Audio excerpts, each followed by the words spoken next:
we'll put it to you this way, and here's a good definition. We've not offered this before.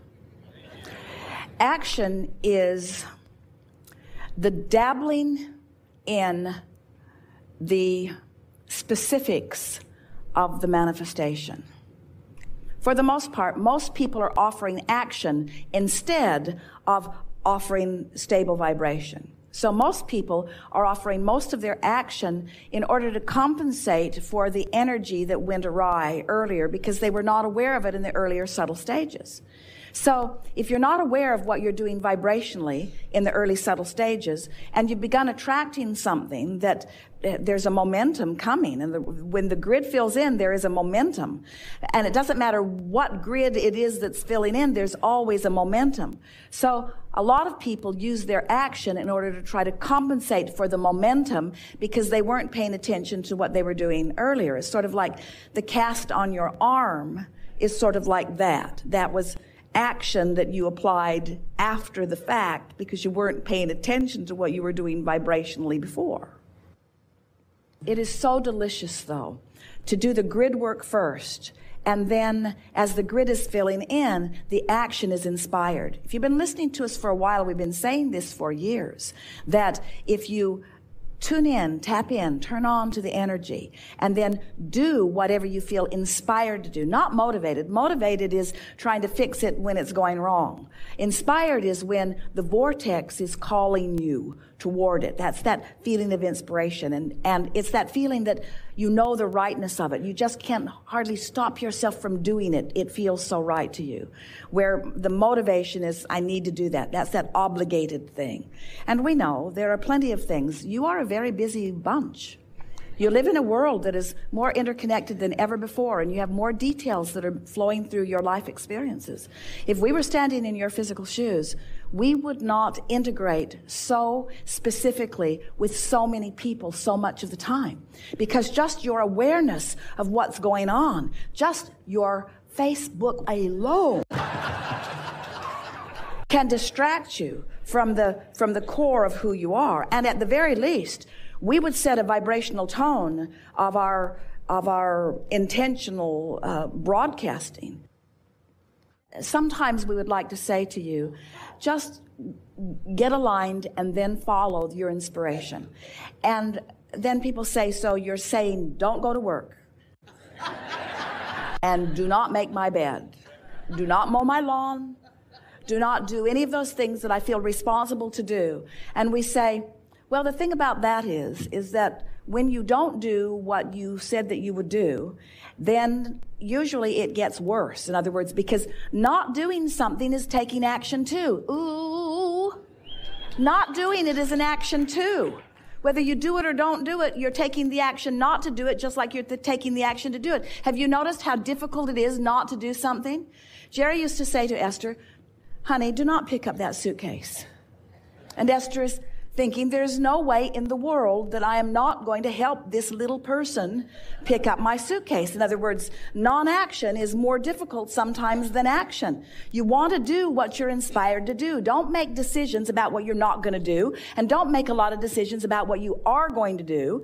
Make decisions about how you're going to feel, and then do anything you feel like doing. And you're going to discover you're going to be way more active in your aligned state. Way more action is going to occur to you. You see?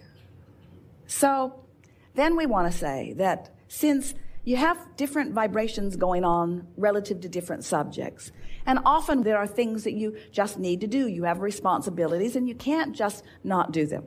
But you could do a better job of doing your vibrational work first. And by that we mean meditate more often. We would every single day.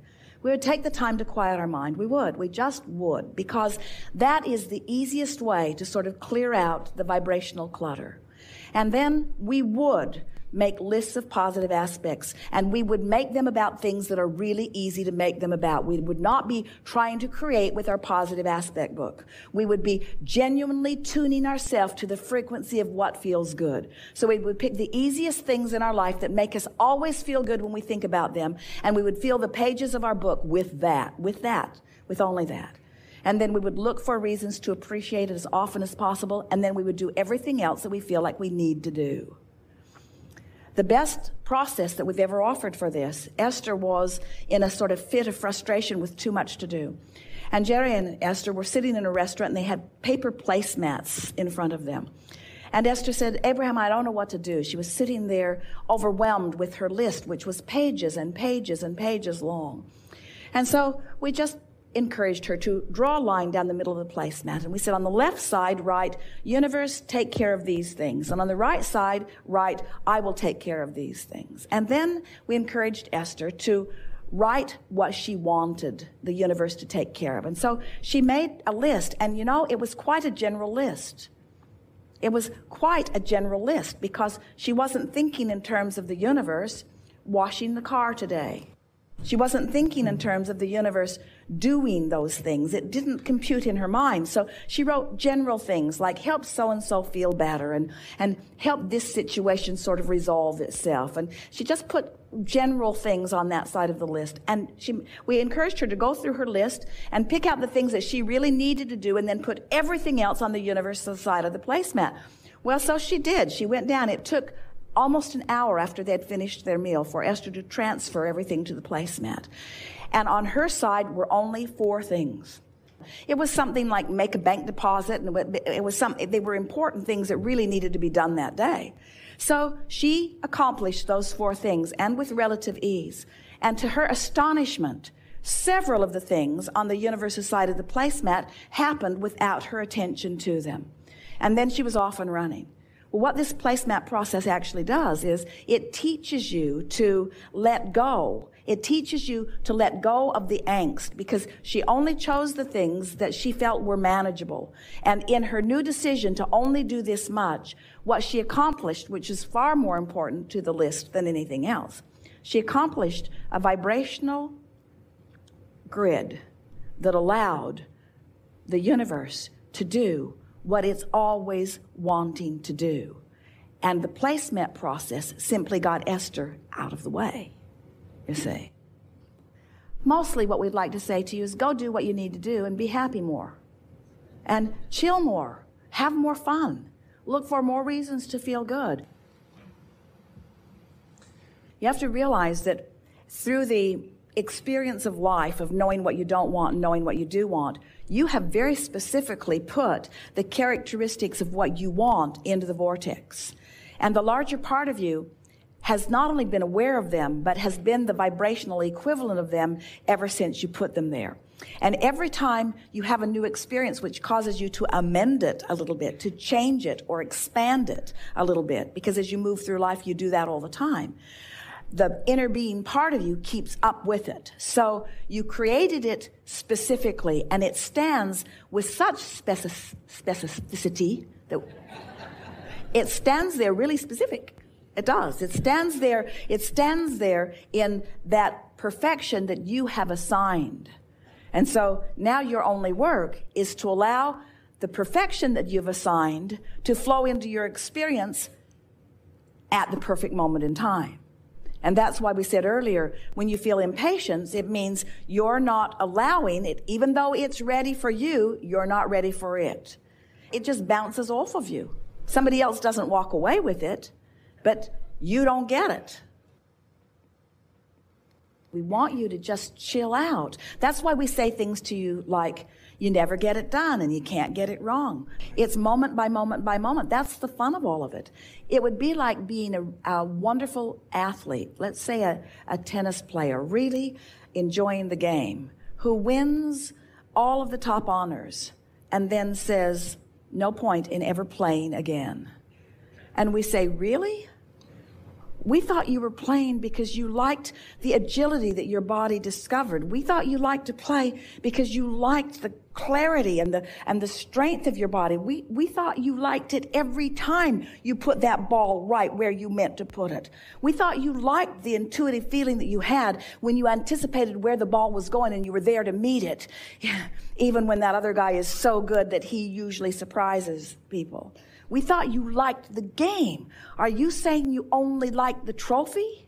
You see, and you all came for the game. And the game never ends, you see. You got to keep playing. You got to keep playing, and you got to keep winning, but you got to keep playing, because there's always another game and another game and another game and another game. Every moment there's another game. There's another point of clarity. There's another opportunity to uplift. There's another opportunity to have way more fun than you've ever had before. That grid is just ripe. The vortex is ripe with whatever the grid is ready to allow, you see. Your work is to prepare the grid. Your work is to be ready for what's ready. It's ready. The question is, are you ready? And if you're having fun, you're ready. If you're chilling, you're ready. If you're happy, you're ready. If you're flowing with enthusiasm, you're ready. If you're ornery, you're not ready for what's in the grid you want. You're ready for what's in those other grids. Negative emotion always means you put something there that you're not allowing. You can never not know. We can pronounce you that. You're not ever again going to not know. You always know. You might deny that you know, or you might resent that you have to hold the vibration. Esther says that to us every now and again. Oh, really? I liked it better before I knew so much. I feel so responsible, and we say, then you're not ready. Feeling of responsibility is not being ready. I feel responsible to my point of attraction. What am I doing wrong? Well, you're feeling responsible and self-critical. You can't allow what's in your vortex if you're self-critical. Well, what do I do? How do I learn? How do I be smarter? By going general. I understand the laws of the universe. I believe that I offer a point of attraction. I accept that I've lived a lot of life and that I've put it there. I know enough from what I've heard and felt from Abraham to know that these laws are substantial and consistent. I don't want to ask to be the exception in the universe. I can go with the flow of the laws. I can do that. I want to be happy. I want to be happy, and I'm willing to do whatever it takes to be happy. I'm willing to stop being responsible if it's necessary to being happy. Now, that's interesting. Oh, I'm no longer going to be responsible. My children will starve. Too specific. Too specific. I'm not going to take on more than is mine to take on. I'm not going to try to control the world. I'm not going to try to control what others are thinking or doing. Lighter, lighter, lighter. I'm going to trust that they all have an inner being. I'm going to trust that they will find their way. I'm going to look for my way and trust that others will find theirs. Lighter, lighter, lighter, lighter, lighter. But what if they don't know what to do? Negative emotion. Too specific. Go general. Well, they'll figure it out. Everybody's not ready for this leading edge conversation. And what they're ready for, the universe will deliver to them. They'll be fine. A lot of people wouldn't be happy knowing what I'm talking about here today. It's too leading edge for them. They're not comfortable with this leading edge conversation. They're ready for what they're ready for. And they have an inner being who adores them, who has their back, and all kinds of non-physical energies that are focused with them. We're not supposed to ever get it all figured out. There's always more to figure out, more and more and more. I'm going to use my point of attention right here and now, my point of power, which is where me and me converge. It's where the non-physical inner being me and the physically focused me is where we converge. I'm going to converge right here in this now moment, and I'm going to feel good while I do it. I'm going to feel good. So then you turn on the television and there's something troubling. Turn it off. You keep thinking about it. Change the subject in your mind. Change the subject. In other words, just keep reminding yourself, I'm going to tend to my point of attraction, which mostly means I'm going to mind my own business, which mostly means I'm going to do my best to feel good as best as I can. And I'm getting better and better and better and better and better at this. The thing that's interesting is that you all have big lives, and the bigger your life is, the more components you have. Sometimes you feel like you have too many moving parts. There's too much for you to control. But there's not too much for law of attraction to manage. And all you have to do is look among the moving parts, pick a target that feels good to you, focus upon it until you've established it as your set point, lock into it and maintain it, and then law of attraction will give you feedback to let you know how well you've done, you see. Find the general place and lock into it.